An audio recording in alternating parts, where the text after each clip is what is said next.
All right, ladies and gentlemen, welcome to another edition of Wrestling Talks and Thoughts. I am your host, Saheem the Dream, Your boy J Mac Main. and we have a special guest with us today. Introduce yourself, my good man. What's going on, ladies and gentlemen? It is your boy Big Baby, formerly of the Your Sports Show, formerly of the Jabba Tiz Network. Shout out to my family over there and the rest of my team at the Your Sports Show. Thank you for having me. Yes. Thank you for having me back. I'm sorry. This time I'm in the stable house. I'm not walking around going to get ice cream. The second time, two times. Yeah, I said I told you I'll make up for that. It's all good.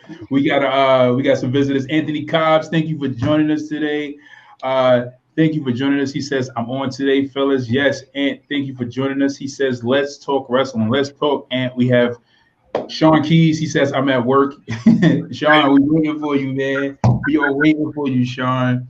We're waiting for you. But it's all good, man. Thank you for joining us, Sean. Thank you, everybody else who is joining us. We got some more. Big Baby, a shout out to you, Big Baby, from Sean Keys. What's going on? Yes, sir. So, what is going down? Let's get into some news and rumors.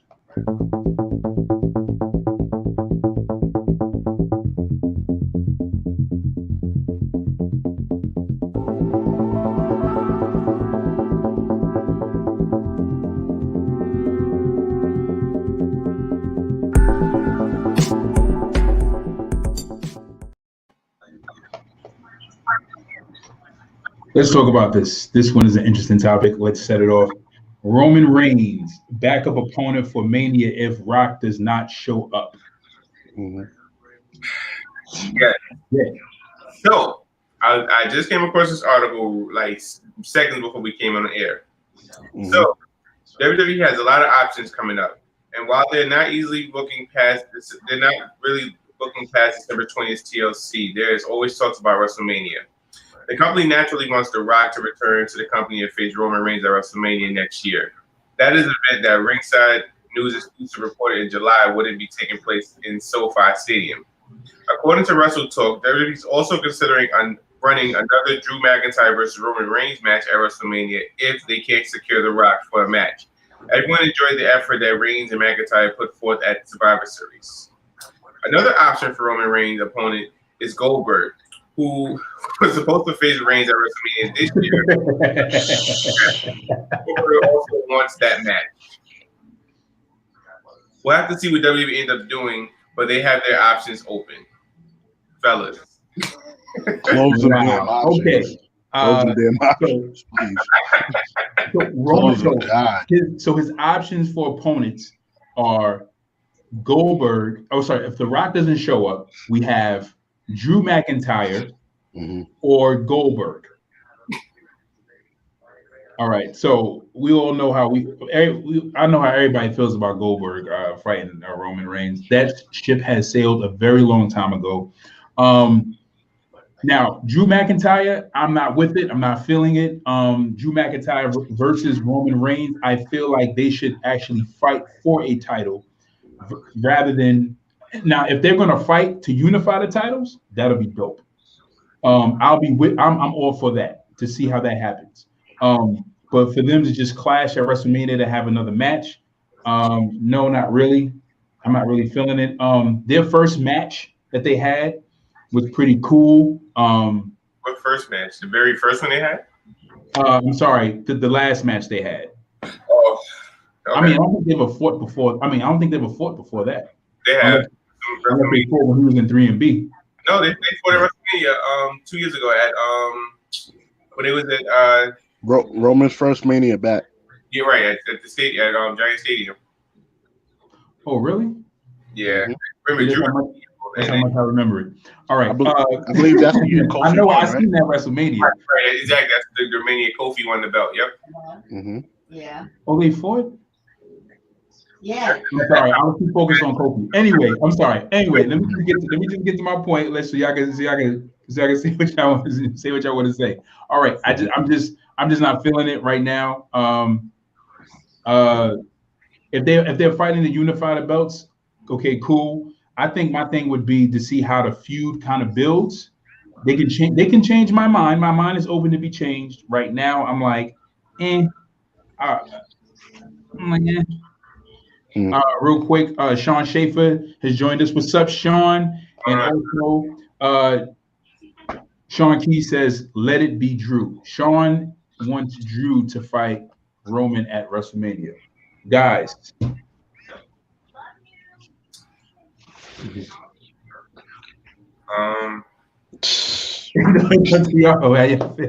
mean, honestly, like there's so many other options that Roman could fight. I would honestly prefer to see Roman versus the Usos in a handicap match before I see him fight Drew again. Honestly. Okay. So you would prefer to see Roman and the Usos in a Usos handicap match before he fights Drew? Yeah, I don't want to see it. Yeah, I'm tired. Nope, I want to see it. Really? Here's the reason why. Okay. I would love to see Drew and Roman again. And here's why. Right now, Drew and Roman are the biggest stars right now in the company. Mm-hmm. And at the moment, if you look around the landscape of WWE right now, you don't have any big matches that you can put on Mania with anybody on the card. Are you gonna put? You're gonna put the Fiend versus Drew? Okay. As much as we would like, would you put that as a WrestleMania main event? Probably not. Okay. Randy versus Drew again? No, we saw it like 4 times. Okay. Keith Lee versus Drew. As much as I love Keith Lee, that seems more like a Rumble match than a Mania main event. Okay. And from SmackDown, who's Roman gonna face? Is he gonna face his cousin again? Okay. Are these questions? Because I can answer these questions for you. Answer the questions for me. All right, cool. Okay, so if you're saying that, so now Drew, as in terms of being big, it depends on how you're looking at it, right? And it depends on how you're looking at it with Roman. If we're talking about big as in status or big as in reach, we haven't had a big star in WWE and from a natural and organic feel since Kofi Kingston. As far as organic, he was the last big star. Organic. Now, just hear what I'm saying. Just hear what I'm saying. Organically, in the sense of fans gearing behind him and cheering him. Prior to him, we had Daniel. Prior to him, we had Punk. Prior to him, as far as the man, was Cena. Now, Roman Reigns has been propped up in a place where they want him to be a big star, and he's placed as a big star, and he's fashioned to be a big star. But organically, he's now getting that light. So as far as him being a corporate big star, I mean, yeah. Drew, on the other hand, Drew is like, he's a good wrestler. He has appeal. He's great. But I mean, there's other people, like I could put Keith Lee up there. I would put Keith Lee up there because, again, Keith Lee has an organic fan base. People are cheering and they're rooting for Keith Lee, especially him being fresh off of an NXT title run. I'll even put Braun Strowman to fight Roman Reigns to take but only if he's there to take the belt off of him. But I would definitely, and wait, hold on a second. Let me hit the comment section real quick. Anthony Cobbs, I say let it be the Uso brothers in a triple threat match for the head of the table. He agrees with Jay. Sean Key says, who else are they going to build as a Mania star? So Sean Key is going with Baby. All right. Sean Schaefer says, interesting. Reigns versus Aleister Black in his comeback match for Mania. That would be cool. But they had to start building Aleister a long time ago. Yeah. Because because they try to have Aleister fight him now, it's going to be completely unbelievable. They're going to be like, it's not going to make sense. That's like, you don't know how we. Sean Key says the E needs to focus on building a long-term story with someone. Think that's the only way it will feel like a WrestleMania moment for someone. Anthony Cobbs, I would put a returning Seth Rollins. Interesting. We never got and we never got a Seth Rollins versus Roman match, which I would be interested in watching. I definitely be interested in watching that over Drew. That match. Yeah, we got that match. They had it. Oh yeah, I'm talking about at WrestleMania. I'm talking about the real confrontation. I mean, I'm sorry. Let me rephrase. Let me say it the way I intend to say it. I was because they were building for them to fight at Mania before Seth got injured. I'm sorry. Sean Keys, your names are popping up wrong. My names. Anthony Cobbs, I would like to see Big E. Interesting. I would like to see Big E too. Sean Schaefer, there's still a couple months to build a story for Black. So, again, I was saying that I was on my point is just that there are other people like Sean Schaefer wants Aleister Black, Jay wants the Usos. My point is just that there are other people they can build in that position. In my opinion, I don't see Drew as the guy being like I see him as a star, but I just think other people can be built in that place to fight him. That's just my point. I don't see the Usos. I don't want the Usos. I prefer to see them because with Drew, that means you have to have Drew drop the belt. Then he'd have to win the Rumble again, or somebody else would have to win it and go after the heavyweight champion at the time, and then Drew had to go over to SmackDown. It's just too many variables for Drew and Roman to have that Mania match. I don't think there is too many variables because if you think about it, we were talking the same thing about Ronda Rousey, Charlotte, and Becky. Okay, it's not too many variables that has to be done. Honestly, it can work if you don't have two specific main star, like main roster talents to face Drew or Roman. You can always put them against each other and, like I said, unify the belts. And even if you don't unify, even if you're not doing it to unify the belts, there's no point of just giving a random WrestleMania championship match to anybody. Right. The winner of the Royal Rumble has to be somebody built to make it competitive, right? Because if we're going for The Rock versus Roman, okay, or if we're going for The Rock versus Roman, fine. So the winner is probably coming out of Raw, right? I would say AJ Styles, but AJ's already getting his title shot at TLC, right? Like I said, we can go the Keith Lee route, but if we're looking at a match that's going to make the most money and people that's really going to be glued to the TV, Roman versus Drew, however you guys want to do it, is going to be the money match. It was the money match at Survivor Series. It's going to be the money match anytime you put it on TV, anywhere. Okay, let's hit the comment section real quick. Anthony Cobb says, "Nah, you got to start building Black now, Sean. It's almost less than a month until Rumble." And also Sean Schaefer says, when it's the same people main eventing is when they start losing rating. Black was going good until the whole Seth Rollins storyline. Anthony Cobb says, I think they're going to give us the Sheamus versus McIntyre at WrestleMania.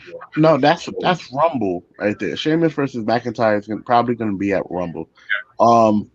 And the whole, Seth Rollins, to touch on Seth Rollins and Aleister Black, are we doing heel versus heel title matches now? With who? Seth is a heel. Aleister Black is a heel. Right. And you move them from being heels. Who you turning heel on SmackDown? You gonna turn Rey Mysterio heel? But that's the thing though. Like it's not like that wouldn't work though. But see, but it's not like that wouldn't work though. Why wouldn't that work? Because Aleister Black, I love Aleister Black, but Aleister Black would not be able to tell a believable story against Roman Reigns. What? Nah, come on. Nah, man. Yes, this version of Roman Reigns? No, absolutely not. Absolutely not. Okay, you know His best storyline was the best of sevens with Buddy Murphy. Okay. After that, they had him juggling around with Rey Mysterio and his eye popping out his head and all that other stupidness. And then, but hold on. But that was Alistair's fault. Alistair didn't write that. It wasn't. Alistair had to do whatever was given to him. If they had free reigns of creative control, they could definitely build like his character in NXT was great.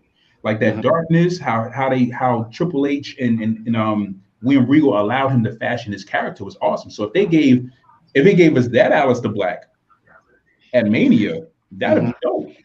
It's still not believable for him to beat Roman Reigns. Nowhere near believable to beat Roman Reigns. All right, let's hit this comment section real quick. Let's see. Oh no, this is what he said. Okay. Sean Schaefer, why not they do a face versus face? Right. Like why not? Who was the last face? Who was the last face versus face Mania? The last face versus face. That was The Rock and Austin. Rock and Cena. The Rock and Cena. Okay. No, Cena was the heel. Well, Cena was more the heel in that one. Right, because Cena was the heel. He was technically a face. He never turned heel. He doesn't have to be technically. No, technically yes. In the writing, he was a face. But Cena played the heel in that match. Cena played and the Rock and the role switched the year after.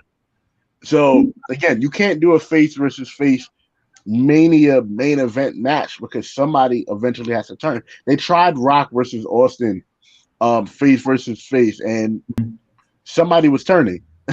You can feel the turn.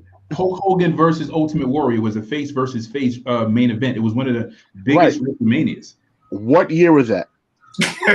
It doesn't matter about the year. It doesn't matter about the year. Hold on a second. It doesn't matter about the year. It doesn't matter about the year. It doesn't, because check this out. Listen, when The Rock fought Austin at WrestleMania and it was face versus face, Austin decided to turn heel. He didn't have to. Austin talked to Vince backstage and said, "I'm going to turn heel," because he felt like insecurely like things had changed because The Rock and Triple H was carrying the business to another level, so he felt like he needed to change to another character. But Austin didn't have to change heel. I mean, he didn't have to turn a heel. As a matter of fact, a lot of fans didn't like the fact that Austin turned heel.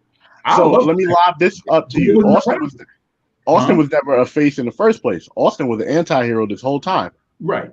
So, but again, still, he's still fixing that equation, though. Hold on a second. Like you just said, John Cena on paper was a baby face, but to the fans, he was a heel. Now, he was Austin on paper was an anti-hero, but to fans, he was a face. To fans, he was still an anti-hero. Like, regardless of what you say, we can't do. Listen, I get where y'all trying to go, but we can't do a face versus face or a heel versus heel mania. And the reason being, we do not have the same stars that we had back before, the same transcendent stars that we had back before the turn of the century. You can do a Shawn Michaels versus Triple H, heel versus heel mania, because they both have face tendencies as well. People can get behind that. Okay. You do face Daniel Bryan versus face Kofi Kingston, nobody's gonna know who to root for. You do face as I said, you do face Keith Lee versus face Drew. Unfortunately, you may turn Drew heel in that match, but at this point in time, who's the crowd gonna root for? Okay, all right, check this out. All right, let's hit this comment section real quick. It's lighting up. This conversation is getting good. All right, Reigns versus Brock. I can do Reigns versus Brock. Reigns versus Brock. That was Anthony Cobb says Reigns versus Brock. Sean Schaefer says CDNA is not a heel at all. Who's that? Is he saying C? Who? All right. Anthony Cobb says I don't consider Brock a heel. Because Brock doesn't really consider himself anything. Taker versus Reigns was face versus face. We saw how that match came out, right? We saw how that match came out. All right. Y'all are helping my case. Y'all are helping my case right now. Taker Wait, hold on a second. Listen to the comment section. I'll let you have the floor. Hold on a second. Anthony Cobbs, Michael versus Taker, Triple H versus Taker. Okay. All right, Anthony Cobbs. Are we talking about main eventing or face versus face title matches? We're talking about face versus faces main events. Title matches. Main event title matches. Yep. Glenn Gibson Jr. says Jamie Voso. Mm-hmm. I don't know who that is. Anthony Cobbs says John Cena versus Triple H versus HBK wasn't that at Mania? No, that was at a side pay-per-view. That was not a that was not at Mania. Wait, hold up. Wait, no. Shawn Michaels did fight John Cena for the heavyweight title at WrestleMania. That was a face versus face match. That happened.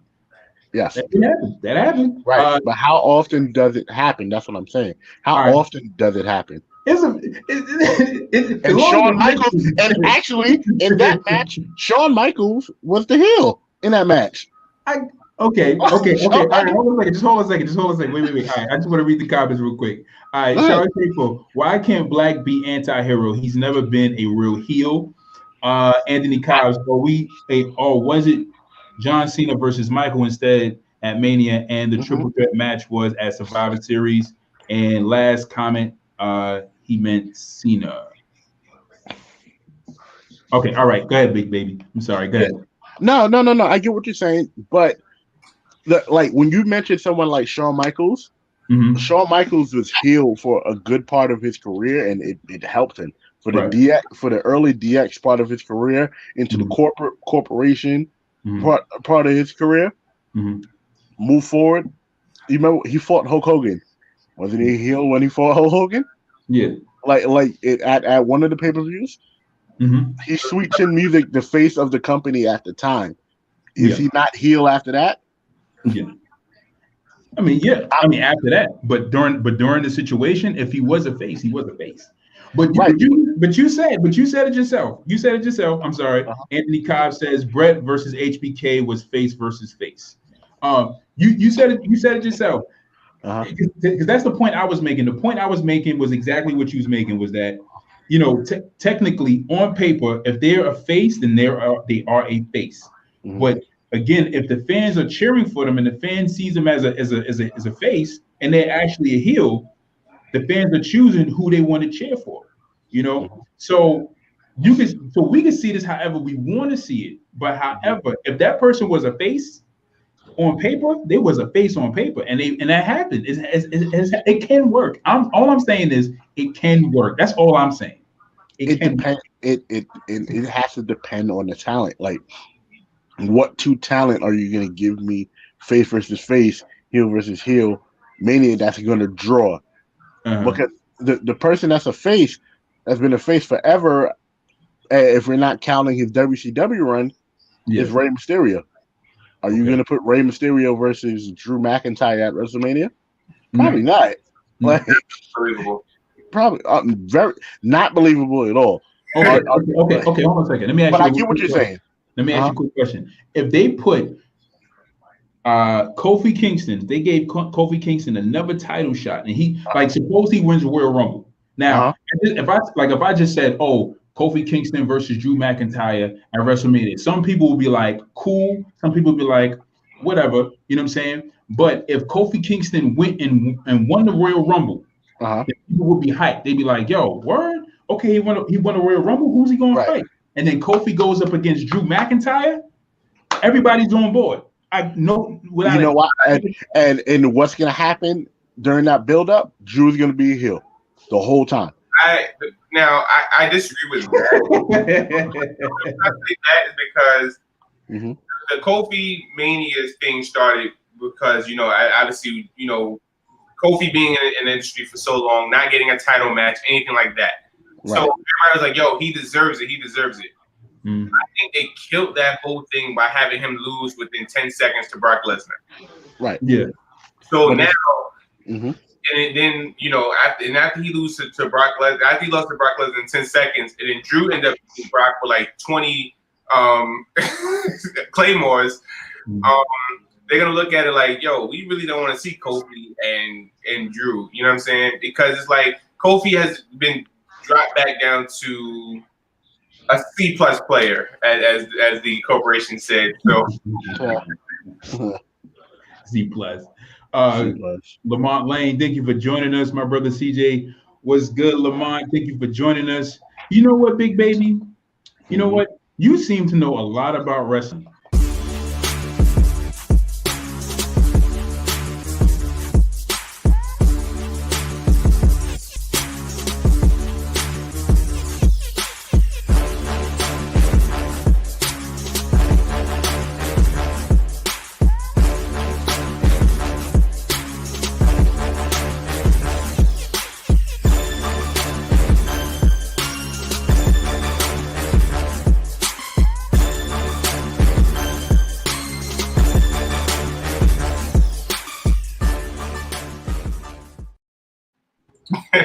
Oh, yeah, I like your little cutaways. I love those. Big baby, you seem to know a lot about wrestling. But big baby, do you know wrestling? For a special time, for a special moment, you have the opportunity to win $10 if you can guess these 5 questions. Big baby, let's go. All right, so big baby, you know you for over 10 years now, and we talked about wrestling numerous times. Right. So I know you know your stuff. You're the first contestant on this show that we came up with. So let's get right to it. So we're gonna ask you 5 questions. All right. To win the prize, you gotta get at least 4 right. Okay. All right. So the very first question, it should be easy. Can you name the first wrestler to hold the heavyweight championship and intercontinental championship at the same time?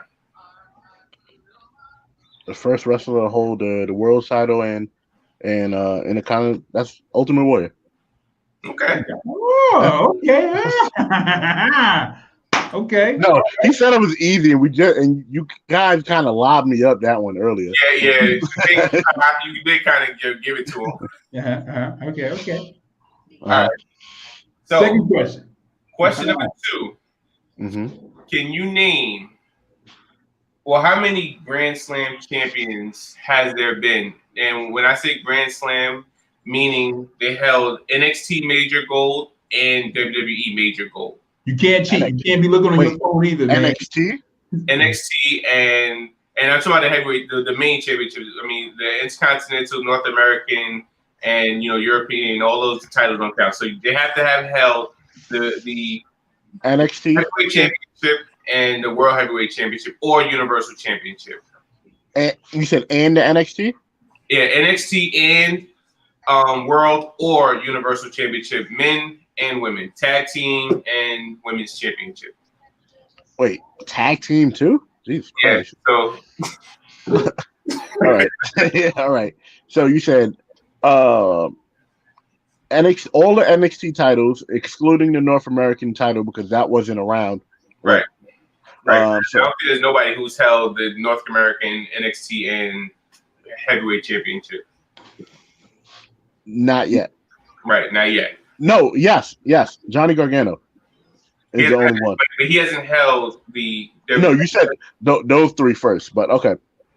So NXT tag, WWE, right? NXT and all that. Wow, that's a wild question. That's loaded like a mother. So with the tag teams, they would have to have had the NXT tag championships, the Raw and SmackDown tag championships.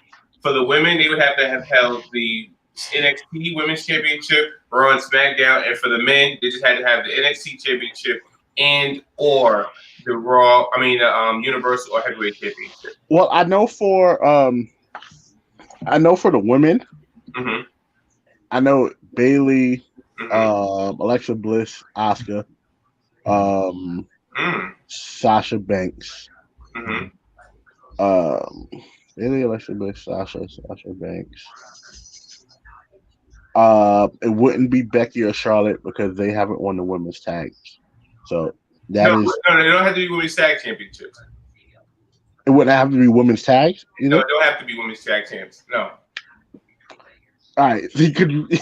All right, because you originally said the women's tag too, so now you change it. I forgot it. Okay, scratch that question. That's kind of yeah, because I gave you the women. I gave you the women right. that won all. I gave you the 4 women that's did that. Now the men is a little bit harder because I don't think any men has won all of basically the championships. All right, so we're gonna exclude that question. Okay. Right. So, question number 2. Can you name all of the original? Can you name all of the official members of D Generation X? The official, right? Mm-hmm. Rick Rude, China, Road Dogg, X-Pac, Billy Gunn, Triple H, Shawn Michaels. Is that your final, is that your final answer? You said. I mean, let me check. You said the official members. Right. Does like Hornswoggle and the rest of them count that night where they tried to induct all them motherfuckers into DX that night? No. Okay. No, we can't. I'm sorry, we can't even tell you. We just want to know if this is your official answer. We'll give you a few seconds to think about it. Y'all laughed. So y'all laughing again. That's another loaded ass question because they was like, "Oh, you guys are official D Generation X members with Swoggle and Great Khali, and it was a lot going on that night." But but if we're going with D Generation X, that's in the Hall of Fame and what we've seen from before. Again, Rick Rude, China, Triple H, Shawn Michaels, X-Pac, Billy Gunn, and Road Dogg. That is my answer. And the consensus, Jay? That is, you're missing one. I'm missing one? Hold on. Missing one. One. It's not Steph. Would we count? Oh, Tori. Okay. Sorry. Yep, that's. Anthony Carr says it's too easy. He said Anthony Carr said the first question was too easy, and he said Hornswoggle and Ali is not original. And Anthony Carr's would for trying to we said official members. Right. And so I was laughing at the reason why they know why y'all know why the reason I said that. That induction that they right, that little bullshit induction that they did. Right. But Tori was actually a member of the shit. We might be missing with Mike Tyson. Mike Tyson. I was like, well, I excluded Mike Tyson, but he was a member. All right. Question number. Okay. Was it 3? Yeah, because that loaded ass question from the second question. All right. Question number 3. When Sting returned into AEW, how long has it been since he was on TNT? March 22nd or March 26th, 2001, up until now. So if we're gonna say that, it's been about 19 years. Damn, he knows his stuff. Oh, he's right. Okay. All right. Okay. All right. Question number 4. Mm-hmm. All right, we don't know the Undertaker has the most WrestleMania victories in history. Who has the second most victories in WrestleMania history? Triple H. Damn it. Like with no problem. He was like, did he like really think about it? He was like, no, like when you said the most, it was I was either gonna go the most. It's either the most wins or most losses. The second most wins or the most losses, and Triple H has the second most wins, but he has the most losses at WrestleMania. Right, so. Yeah, that's true. He's 10-13 at the grand stage of them all. Right. Right. And he's the second most in WrestleMania matches in general. So Anthony Cobb says, Maine, you could have dig deeper than this for questions. Oh, he's like, That's he's telling you to go. He's telling you to go you for the could have, but gusto. not. See, look, he thought it was Edge or Cena. Look, like I said, next week. The next show was Sunday. I got you. Yeah, we're gonna dig a little deeper. Big Baby, do you have Cash App? for sure. Yes, I will Cash App you $10. You are our winner for today's game. No wrestling, absolutely very, very well played. I salute your skills. Your deep knowledge in WWE and wrestling. My guy Dre Martin was good. Dre Martin, shouts out Big Baby, yo, Big Baby. All right, you know, I had to ask that DX question because we were considered, we were DX at JetBlue and we got in trouble. We got in trouble. Listen, we got in trouble for a lot of stuff. But a lot of times, Jay was the one getting us in trouble. So, Jay, listen, I remember one time we got in trouble because we was on lunch break and Jermaine's the supervisor, right? Jay's the supervisor on the shift, and he's like, "Yo, let's go to Subway. Subway's in terminal, the next terminal over. So we have to walk. We have to walk. So it's like a 15-minute walk, and we have to wait for the food. Then we have to come back. Bro, why the fuck we come back? They're like, all right, your break is over. And we're like, we didn't even get a chance to eat. So we're going there and eat. Next thing you know, I get pulled in the office. Oh, you better watch it. You better not be following behind this Jermaine dude, blah, blah, blah. I was like, Jermaine, you're a bad influence. I guess. We made our own rules, Definitely made our own rules, and you see where we're both at. Not and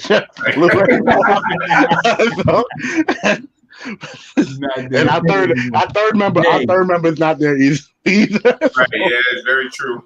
Oh, Jay.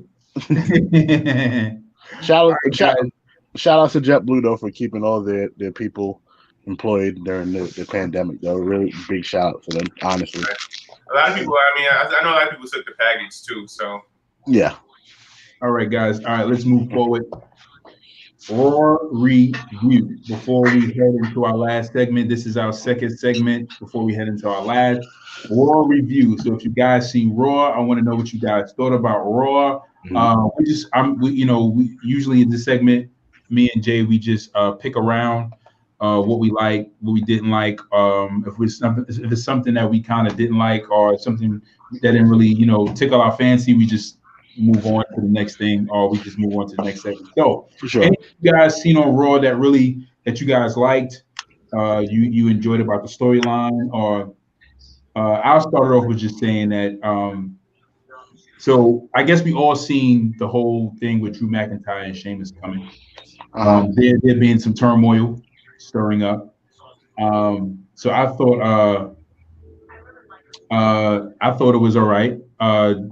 Andre Martin Sr. says Raw was a tough watch until that last hour. Anthony Cobb says, I'm liking the reboot to the Bray Wyatt and Randy Orton feud. Okay. Mm-hmm.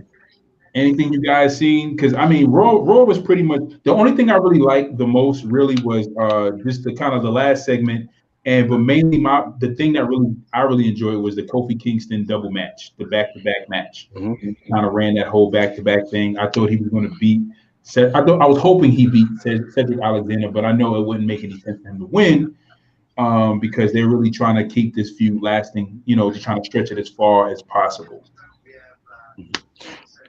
For me, I have two of them, and you mentioned one, but you mentioned them both. But I'm gonna start with my second one, and then I'll give you my main one. The second one, Cedric Alexander's slow build to the top and eventual possible breakaway from the Hurt Business. Yeah. Cedric is so good. Real good. Yeah, he's on fire right now. Yeah, I can't even lie. Yeah, he's on fire right now. Matches look clean and crisp. Shout out to again the New Day. But most importantly, shout out to MVP for really making all of this really happen. Right. Absolutely. Basically giving black wrestlers almost an hour of the show, like Right. an hour of a 3-hour show. Like that's unheard of. And you know, I haven't met Cedric, but I know his. I've met his wife. I know his wife. Shout out to Big Swole, Ariel Monroe. She's so dope. But man, Cedric and just New Day and the Hurt Business. It's a great storyline. Great wrestling. I wouldn't mind seeing the belts off New Day, or they flip-flop the belts a little bit between them and the Hurt Business, or any form of the Hurt Business, which includes MVP getting back in the ring sometimes. But also, my main one is, of course, Bray and Randy. Okay. I'm a Bray Wyatt mark, and I love Bray. I love the things he do. I love the fact that Alexa joined in everything. And Randy Orton is a GOAT. Let's just put that out there. Absolutely. Is the GOAT. And for him for the lines kind of to be crossed in this feud, to where you have Hardy and Riddle definitely just should not team up. It's just like it just seems like there's a lot of drugs that would be and stuff.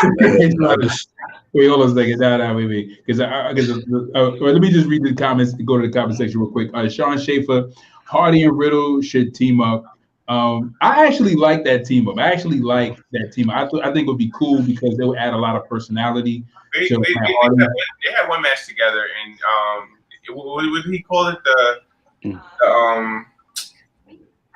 Broetry Emotion. Yeah, Broetry Emotion. Andre State Martin says Drew and Sheamus may be good feud if it's as physical as that fight. Anthony Cobb says, and I'm getting tired of the New Day versus Hurt Business every week with the same damn results. Like if the Hurt Business gets the titles at TLC, it's not even going to be exciting. Drake's Martin Senior says, where are the rest of the Raw's tag teams? They had too many damn chances. Like they really need more tag teams. Like you let the Viking Raiders go for this. I can't wait to respond to this. He says we're moving up. We're moving on. I think he was talking about the whole JetBlue thing. Yeah. Sean Key says white folks hate the Hurt Business, and I would love to see them with these titles. Andre Martin Sr. says we need Randy to have a Firefly Funhouse match. No, you don't. Says, yeah, Hardy and Riddle won't be good for the TV 14 audience. Sean Key says, the dope bros. Anthony Kyle says, I would like to see Riddle be next up for the U.S. champ. Okay. Let's start with the World Tag Team titles, right? I get where they're coming from. People are getting fatigued, seeing the same set of matches. But if you realize, right, if you look at the roster is thin. The Viking Raiders are still on the roster. They weren't giving up. One of the Raiders is actually injured. Right. I believe Ivar is injured. Mm-hmm. So again, that kills the tag teams. They split Andrade and Angel Garza up. Mm-hmm. Street Profits are on SmackDown. Let's be real. Mm-hmm. And I love Vince McMahon, but he does not care for tag teams like that. He doesn't. Which is true. He doesn't. So for us to have what we have, even just now with New Day and the Hurt Business, man, it's something special. It's gonna be special if the Hurt Business wins the tag team championships. Regardless, you're beating one of our generation's greatest tag teams, one of our top 5, top 6 tag teams ever. Mhm. So yeah, I can't even front. I can't front on because Shelton Benjamin, hands down, is one of the most talented. Cedric Alexander, Alexander is definitely one of the most talented. I see what you're saying. Like, it has to settle in. Yeah, I agree. Real quick, which is why Vince needs to let Triple H run things. Agreed. Because honestly, I'm not gonna lie to you, like NXT has more tag teams than Raw and SmackDown combined, honestly. Yes, I agree. I agree to a fault with the letting Triple H run things, because even as Triple H runs or helps run NXT, everything still has to go through the pipeline to Vince. I do think they should combine the tag team championships, Yeah. and again, and have them, like the women's tag team championships, go from roster to roster. But if we're looking at the women's tag team champions, what tag teams do they have? So it's not so much having Triple H or Vince running, it's about the company not putting tag teams in the right place to succeed. Right, but as I said on a couple shows before, like when Sasha and Bailey had the tag titles, they defended on Raw, SmackDown, NXT. Mm-hmm. When Asuka and Kairi Sane had it, they just went on SmackDown and Raw. They may have been on NXT. They went on NXT. They went on NXT too. They went on NXT as well. Right, and ever since Shayna and Nia had it, they've been exclusively on Raw. Like they haven't been on NXT. They don't go to SmackDown, which I feel is crazy because with the way the women's tag team title is supposed to be, there's numerous combinations you can have and have them like fences. I would love to see Bianca Belair and I'm sorry. All right. I'm sorry, Jay. I'm going to interrupt you because Sean King just dropped a comment, so I'm going to go to the comment section real quick. Sorry. Sean Schaefer, Shelton Benjamin, and Bobby are from our generation originally too, though. Anthony Cobb says, the New Day had it easy in this era. In the Attitude Era, they would not even be top 5 tag team. Interesting point. And Sean King says, they were on NXT. He says Shayna Baszler and Nia Jax were on NXT. They have not defended the women's tag team belt on NXT at all. They haven't even sniffed NXT.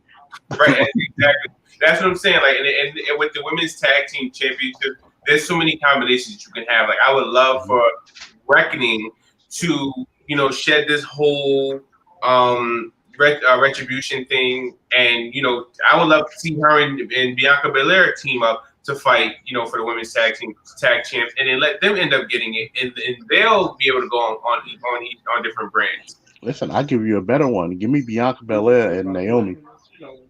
That'll be dope. Comment section real quick. That's a dope tag team. Anthony Cobb says, I could name 5 Attitude Era tag teams that would be better than them. The Dudleys, Edgy Christian, the Hardys, New Age Outlaws, and APA.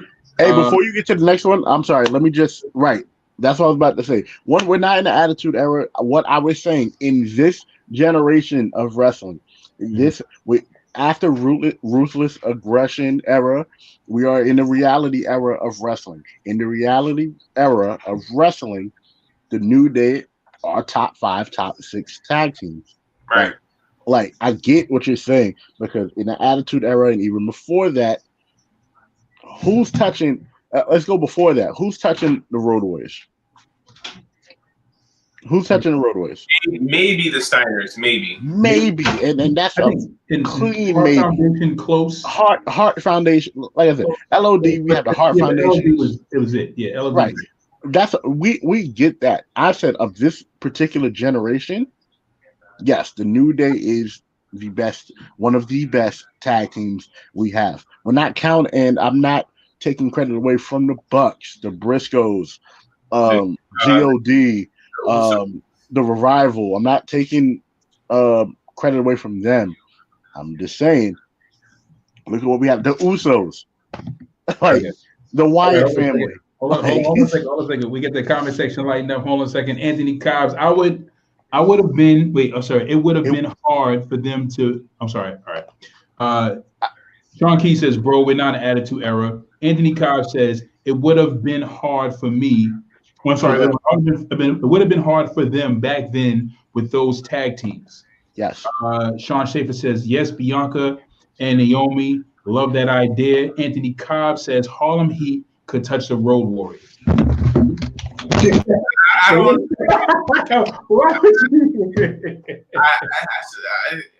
don't know about that one. Listen. Okay, listen. No. If you're going to defend it, this is the thing. Hold on a second. This is the thing. Because I see where Ant is going with this.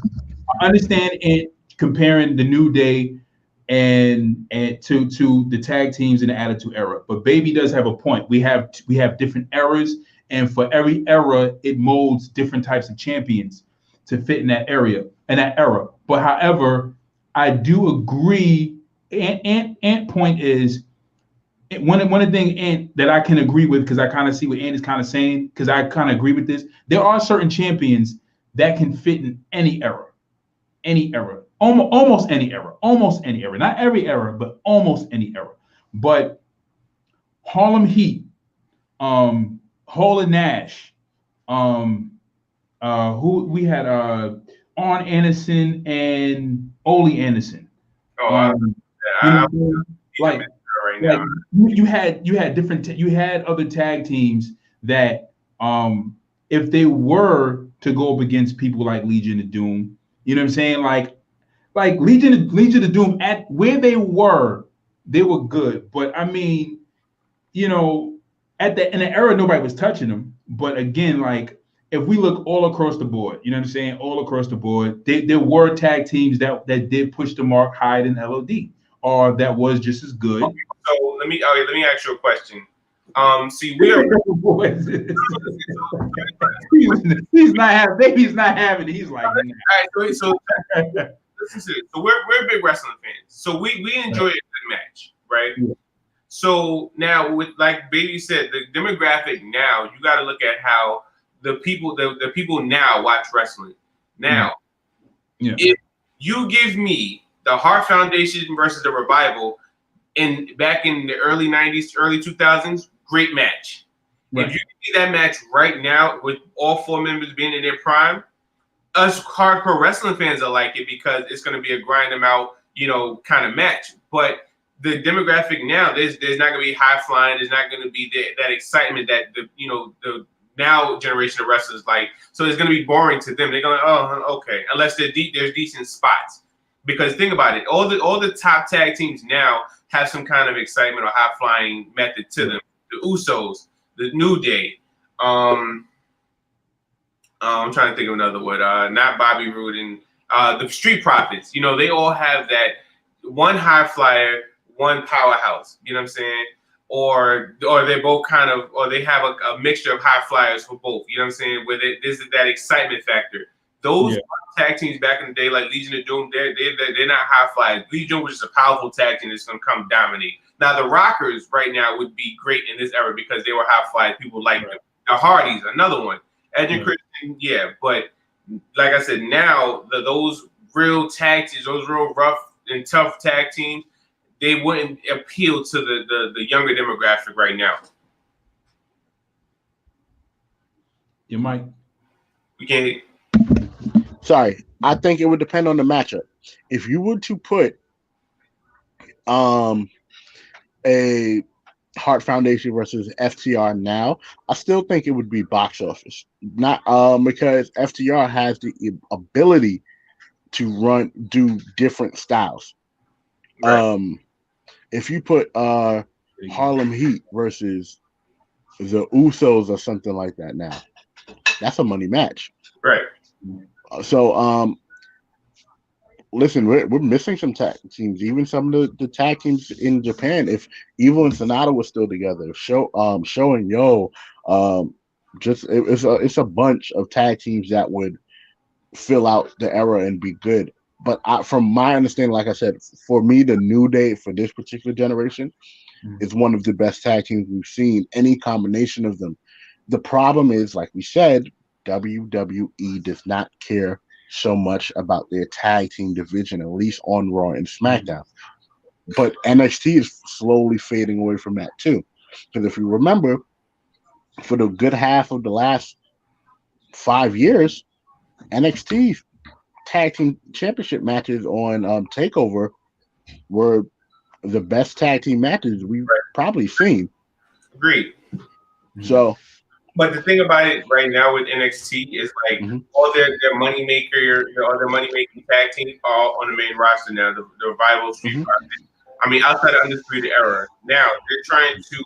They have a bunch of tag teams on NXT. They just don't have that standout tag team right now. You know, outside of Undisputed Era, because you have Grizzled Young Veterans who just came back. You have Imperium. You have Breezango. You have the tag that what was it the Viking the Samoan tag team that just came and disappeared out of the blue. They had it at one point. No, not AOP. It was another one. Because they had the manager was a young black guy, looked like Teddy Long a little bit, but yeah, I know what you're talking about. I forget what they're called, but yeah, I get you. They had them, and then you have Tony Lorch and Burke, but they have a handful of tag teams. They just don't have that standout tag team to have that 5-star match as we had with the Street Profits, Viking Raiders and teams like that before, but that stole the show at TakeOver. All right, let me go to the comment section real quick. Anthony Cobb says Harlem Heat could touch the Warriors. Anthony Cobb says don't sleep on Harlem Heat, 10-time tag team champs. Anthony Cobb says, I think you could book the Rockers versus the Young Bucks right now. That would be it's the same people. You're booking the Young Bucks versus the Young Bucks right there. And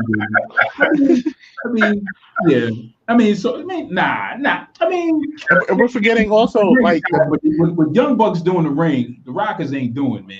Well, we're also forgetting that the Midnight Express, the Rock and Roll Express. It's just, it's so many. Not like I said, I'm not saying Harlem Heat is bad. Harlem Heat is in my top 5 all time. I love Harlem Heat all time in my top 5. In terms of prime Road Warriors versus prime Harlem Heat, no. Harlem Heat caught Road Warriors after drugs and all that stuff, drugs and alcohol and all that stuff. Oh man. This is a great conversation. We got the Dudleys. Yes. My second favorite tag team ever. The Dudleys. They're my number one. They're my number one. They're my favorite.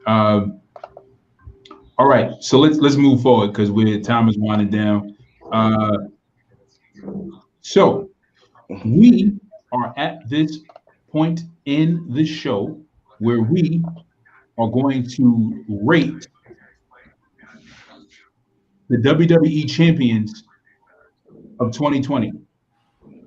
So what we have is the list of all the wrestlers who held either World Heavyweight Championship gold or Universal gold, and we're going to rate them 1 to 5 based on feuds, promos, and matches. We're just going to limit it to those 3 things, those 3 major things. From 1 to 5, you guys can shout out your ratings. Let us know if you guys in the comment section, please. Also like and subscribe. But yes, hit that comment section below. Let us know what you think about Braun Strowman as a champion, as one of the champions of 2020 from 1 to 5. How did you enjoy his feuds, his promos, his matches? Rate each one. How do you rate his feuds from 1 to 5? Do you give it a 1.5? Do you give it a 2.5? Jay, you say 3? For feuds, yes, 3. Promos? Promos, 3. 3. All right, real quick comment section. Sean Key says, not seeing those Steiner brothers though. So Sean, are you saying that the Road Warriors ain't seeing the Steiner brothers, or are you saying the Harlem Heat ain't seeing the Steiner brothers? What do you think about Braun Strowman's matches? Championship run, feud, promos, and matches? For me, feuds. I'm gonna say a 2 because it's really only been Bray. Okay. It could. I mean, it still could be a 5 because it was a good feud to you if you liked it that much. I loved it, but I'm talking about Bray was the best feud. Then if you want to add a little bit of Roman, you could, and Goldberg. Okay. And Brock. So I'm giving him 2 for the feuds, promos, another 2 matches. I'll give it 3. Anthony Cobbs gives Braun a 3.3 and 2.3. Interesting. I give Braun for his feuds, for his feud with for Bray, even though that was his main feud. For what it was, I give it a 3 because I give it a 3, more like a 3.5 because of the potential of what else he could have done beyond that point. As far as promos, I give Braun Strowman a 5. I feel like he always nails it on the promos. He's great on the mic. Match for a big guy, he does very able to do well as a big man. He's convincing. Let's go to the next champion, Brock Lesnar. Brock Lesnar, feuds, promos, matches. Now, are we talking about promos that he's in, or him actually talking in promos? Because Paul Heyman. If it was a promo, if it was a promo and he was involved in it, how well did he do? How do you rate him in that promo? All right, so feuds,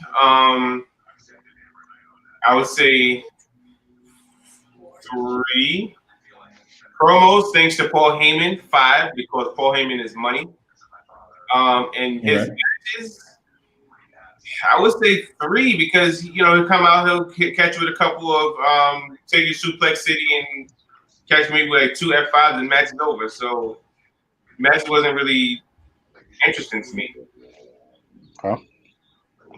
For me, feuds is a 4. Him and Drew, dope story.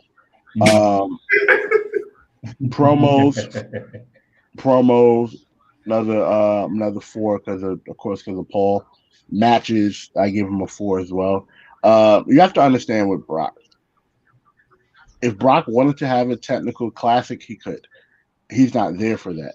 He's there to get people over and make other people look strong. That's how I see it. Okay. I can big baby. I can accept that. That was too diplomatic. That was such a diplomatical answer because he's there to get people over. But however, he is still there to give us quality matches. And I say that because John Cena was there to get people over, and John Cena was putting on some of the best matches when he had that United States title I've ever seen. I'm sorry, I can't do it for Brock. I cannot excuse Brock. So was Brock Lesnar versus Daniel Bryan not a good match? Was that not a high standard match? You know what? Brock Lesnar versus Daniel Bryan versus AJ Styles and versus Finn Balor. Those 3 matches was his best matches, in my opinion. Versus Seth Rollins? Which one? At WrestleMania? That was trash. Straight trash. I'm sorry. That match was horrible. It was horrible. It was. How many? Come on. It was like an overusage of finishers. And then it was like so that's the one thing that's a downside of overusing finishers. You never know when the match is going to finish. The upside is you don't know when the match is going to finish. But the downside is when you overuse them, it's just like, when is the match going to finish? It's like, okay, is it over? Okay, is it over now? And the fact that there was no actual wrestling, but just an overusage of finishers, and then like a headshot to the pole to the ring. It was just like he didn't do anything. It wasn't a match. Well, what exactly? Like, I know you guys want these knockdown, drag out, 30-minute classics, but it's not for everybody. That's not everybody's seat. Brock essentially is a super heavyweight. I don't want to see my super heavyweights going more than 15 minutes. More, literally, sometimes more than 10, depending on who they're going against. I get what you're saying, though. Trust me, I do understand what you're saying because that's what I was thinking before. But the more I deep dove into everything that Brock does, the more I'm like, it would make more sense that he does how it is how he is, because the other person has to pull out everything in their arsenal to beat Brock Lesnar. Brock Lesnar doesn't have to. Brock Lesnar can suplex you 5 times, F5 you once, and the match is over. So now you have to get over that hump. Okay, all right, because I got a good question for you. Anthony Cobb says he gives Brock a 5, a 0, and a 3.8. I'm gonna give my rating real quick for Brock. Yeah. As far as champion and his feud for 2020, he gets a 1. He gets a 5 for Paul Heyman, and he gets a 1 for matches. Okay. All right. Now this is my question. Yes. What's the difference between Brock and Braun? Braun is a bigger guy, stronger guy, but Braun gives you a better quality match. What's Brock's excuse? Braun hasn't built up the equity to be on the level of Brock Lesnar, because as you saw when they had a match together, Brock Lesnar F5'd him 1 time and he lost. Right. Okay. But how convincing was that in real life? But see, you have to think about it this way. No, okay. So here's my real answer, right? I got this. Was Brock Lesnar always like this? 1 F5 and the match was over? Yeah. No, he wasn't always like that. Right. He wasn't. Let's go back to 2002 when he was there. He had a little stretch of time before he left at WrestleMania 20. Brock Lesnar was putting on some of the best matches we've seen for a guy his size, his skill, with his ability, with some of the best people of all time. Kurt Angle, The Rock, everybody else, right? Now when he come back, let's talk about it. He had a great match with Cena, a great match with Triple H. Again, both heavyweights, both can put on amazing matches. So again, that's why I'm asking. Brock has built up the equity of being a monster, super monster. Yeah. So comparing Brock to Braun, that's like apples and oranges. No, okay, hold on a second. Wait, hold on. Okay. So what's the difference between Andre the Giant and Brock Lesnar? Because according to history, Hulk Hogan had built up the equity to be a monster. Hulk Hogan is 6'8". He's bigger than Brock. And Hulk Hogan, even though Hulk Hogan has not done some of the things that Brock Lesnar has done, Hulk Hogan still gave you a length of a match. He still gave you a quality match. At least he tried. Andre the Giant had physical element, but still try to give you the length of a match at that time. Yes. Brock Lesnar is lazy. Brock Lesnar's not. See, that's the problem. That's the thing when people get misconstrued. Brock Lesnar is not lazy. It's the fact that the story makes sense. Who on the roster can you see having a knockdown, drag out fight and come out victorious or even close to winning against Brock Lesnar? Braun Strowman. Wait, hold on. Braun Strowman. I can name a few. I can name some people. Braun Strowman, Bobby Lashley, Big Show. And I love the Big Show too. That's why I'm laughing at you. I'm sorry. Let me hit the conversation real quick. Anthony Cobb says Braun is one-dimensional. He says Anthony Cobb says Brock can be technical, physical, and he is more athletic, and Brock sells better. Now I agree. I agree that I don't know if Brock sells. I won't agree with Brock selling better, but I believe that Brock is he can be technical, he can be very physical. he is more athletic because he has more agility than Braun Strowman. But for what Braun can do for a big guy, he uses his size very well. Now you're saying a knockdown, drag out fight. Braun is very much in a Braun is very much very much has the size. He very much has the strength. Now you said as far as building up equity, if you're talking about equity in years as far as what he put out in his output as a wrestler, you can't really compare that because Braun has been there for a short amount of time. But if we're talking about size and monster appeal, then Braun is very much more very much convincing enough to be that guy to have that kind of match with Brock Lesnar. One other point is Undertaker is a bigger guy than Brock Lesnar, and Undertaker will still give you a longer match than Brock Lesnar. Right. Undertaker has built up the equity to beat John Cena in that match that he had at WrestleMania where he just like wiped the floor with Cena. I love that match. Some people didn't like it, but I loved it. But he built up the equity. He built up the equity to do it. You know what I'm saying? He was a dead man. He called up dead man, came out to this thing. But he still gave you the length of a match and he gave you more maneuvers. Now, to that defense, the reason Undertaker wanted he wanted a longer match. The reason they didn't give him that longer match was because of the fact that the year before when he fought Roman, they was like, yo, wait a minute. We don't know if you can give us that kind of match. So that's why he had that squash match to Cena. But other than that, it would have been a squash match. It would have been a little longer. And let Undertaker tell it, he would have wanted to have a real quality 15, 20-minute match. Right. So I just want to counter that, right?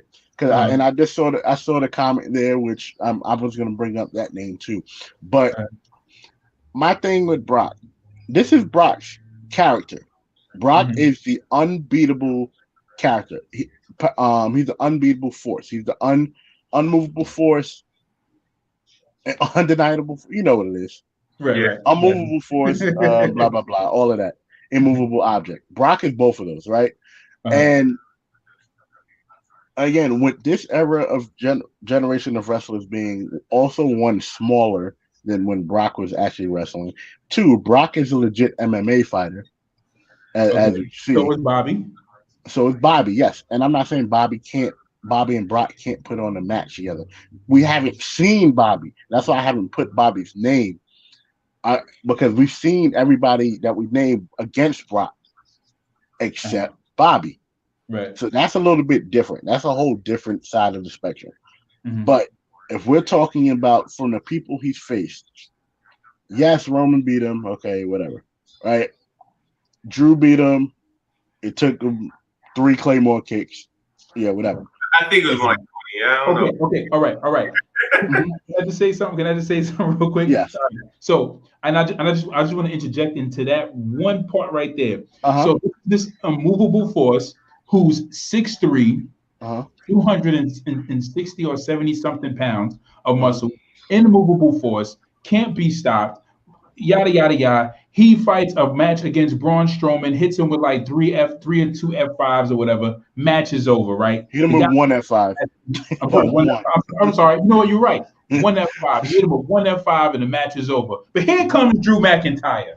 Oh, Drew McIntyre. He hits him with like 100 claymores. No, I'm sorry, not 100, but it felt like 100. He hits him with like 4 claymores. It was 3 claymores. Oh, thank you. It was 3. It was 3. That's all it took, big baby. That's all it took. It wasn't even a match. He just hit him with 3 Claymore kicks, and the match is over. From the immovable force. Who would have known that the immovable force weakness was only 3 Claymore kicks and with like 5 curb stomps? Well, if you go back, see, let me counter that. If you go back and you think about the story, let's go back to the Royal Rumble. Okay. What is the move that eliminated Brock Lesnar? Oh, come on. What is the move that eliminated Brock Lesnar? Yes, there was a low blow involved. Yes. Right. Let's not take that away from it. But what is the move that eliminated Brock Lesnar? It was the Claymore, but they're right. And then we're going. You're not clotheslining Brock Lesnar over the rope. Cut that out. You're not clotheslining Brock Lesnar over the rope. No. You're and not. Then if you go back during the Raw, during the time of Raw, when they had their segments, What move kept laying Brock out? The Claymore. Right. So, and how many Claymores did it take to lay Brock out on Raw that day, that time that Drew McIntyre held the belt up? It was 3 of them, right? Mm-hmm. Right. So why would, and Brock was on the ground for a minute. So why wouldn't it take 3 Claymores to keep Brock down for 3 seconds? Big baby, I'm not disputing it. I'm not disputing the 3 Claymores. What I'm disputing is that that's all he did. That's Which all is- he did. There was no Right. actual wrestling happening. Right, which is what you need. But with Brock, he is more of an attraction than he is the wrestler everybody wants him to be again. You have to think about it. How much, like, if Brock wanted to do that, he can. Yeah. It's no reason for Brock to do that with the generation of everybody, like everybody on the roster being able to do that. You can have one person that's the mountain that everybody has to try to climb. That's what makes Brock interesting. Because when you see Brock Lesnar versus anybody else on the side of the ring, you're like, oh, okay. We saw Brock versus Goldberg. We didn't think Goldberg was going to spear him twice and jackhammer him and then win. Like, Right. Yeah. who thought that? But it was convincing. Right. It made It was- sense. right. For Goldberg, because we know Goldberg to be a dominator. And Goldberg gives us a quality match. He gives us at least a length of a match. No, But- you're right. No, we can, for this, we definitely can agree to disagree on this. I want to see the next person. Yeah. This is a great conversation. All right. Anthony Cobb says Samoa Joe can have a brawl with Brock. That match was pretty good at Great Balls of Fire pay-per-view. All right. Next guy. Next person.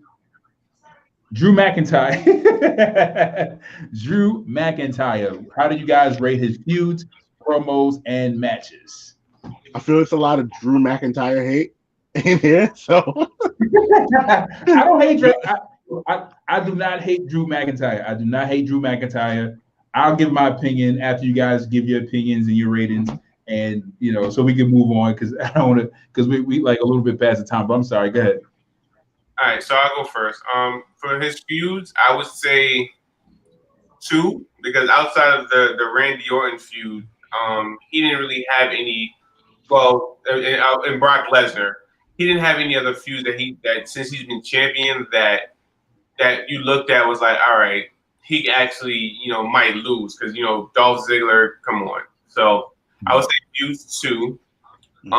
Promos, his promos are good. So I'll give him a promos 4.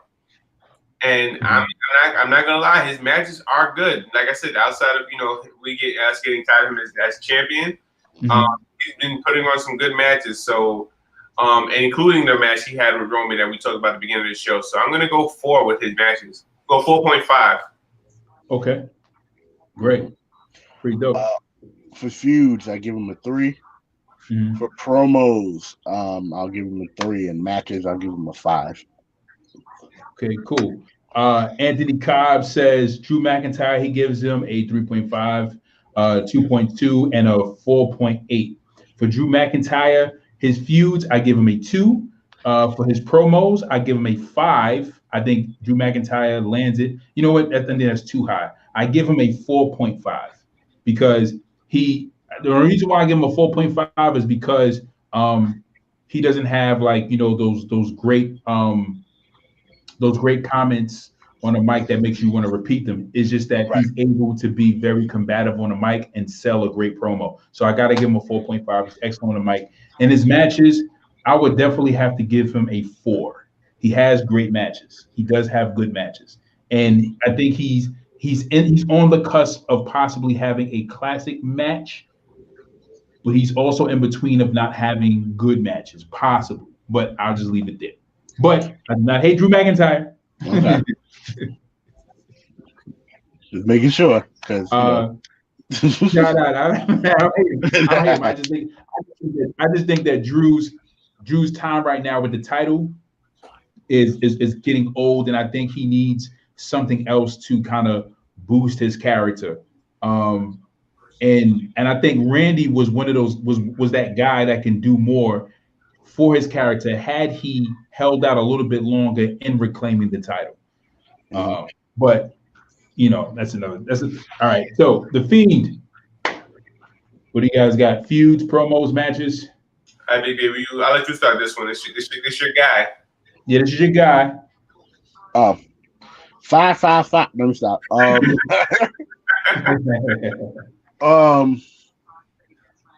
For promos, always a 5. Always it's Bray. This is always a 5 for promos. Matches, I give him I say 3.5, 3.5. With the actual feuds of him as champion, again, it was more or less Braun, so I have to give him a 3 for the feud. Again, we didn't see an extension of the Roman Reigns feud, so so definitely 3. 3 for the feuds, 5 for the promos, 3.5 for the matches. All right. Real quick, I mean, just hit Anthony Cobbs real quick. Anthony Cobbs, 555. 555, yeah. Go.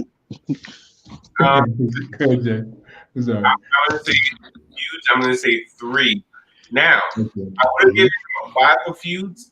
Okay. If they would have stuck with the original plan and have him beat Finn Balor, and Finn Balor come back as a demon, and whatever, you know, as his comeback match. That would have given me a 5 for feud, hands down. Yeah, I would have been 5 all the way. Yeah, absolutely. I give him 3. Like Big Baby said, his promo is off the charts. I'm gonna give him 5 for promos. His matches, and I'm including the beginning of the Fiend era where he fought with the Bret Light, which was hard to watch. So I'm gonna go 2.5 with matches. Interesting. For feuds, okay, so this one's a little tricky for me, but I'm going to give Bray a 4.5. I give him such a high rating because even though as champion he only had that short feud, it's the fact that Bray can just feud with anybody and it's great. So just and I have to credit his prior work and his previous work to just even that moment, that short moment that passed. So I gotta give him a 4.5, and especially how they treated him with him not holding the belt for a longer period of time. His promos 5, definitely. His matches as the Fiend, I'm gonna be a little bit kind and give him a 3.5. I give him a 3, even though his match with Seth Rollins, again, yeah, it was like, you know, it was a lot going on with the red screen and, you know, them trying to put over Seth Rollins with the Fiend, but then they realized, like, all right, you know, we got to give Fiend the title because that's what they want. But then overall, like, his match, he hasn't really had a great match with the Fiend yet. He had good matches, you know, but he had like a bad match, but good matches. So I just leave it there. Yeah. So that's my rating. But I do believe that it should be a 5.5. It should be a 5.5. This bad book in certain areas. Let's go to Goldberg. He was a champion of 2020. 0. He was a 0. champion. 0.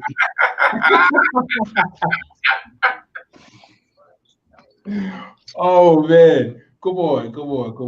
You know what? Goldberg is one of my favorite wrestlers. He's like one of my top 10 wrestlers of all time. Yes, that's true. I've said that. I admit it. He is, because Goldberg was the man back in the day.